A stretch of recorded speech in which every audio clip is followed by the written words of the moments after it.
Բարև ձեզ, այսօրվա վիդեոյում կխոսամ մեքենայի ակերի մաքսիմալ թույլատրելի արագության մասին։ Դա ռուսերեն ասում են index սկորստի, ուրեմն դա տառ է, որը ակերի վրա կա, այդ տառին նայելով մենք կարանք հասկանանք մաքսիմալ թույլատրելի արագությունը։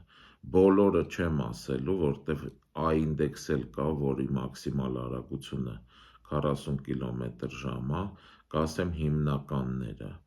Ուրեմն կսկսենք Q տառից 160 կմ/ժ, R 170, S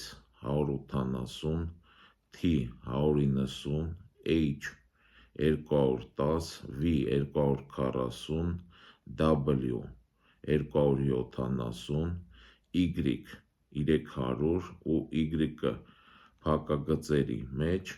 300 կմ/ժ-ից ավելի, այսքանը։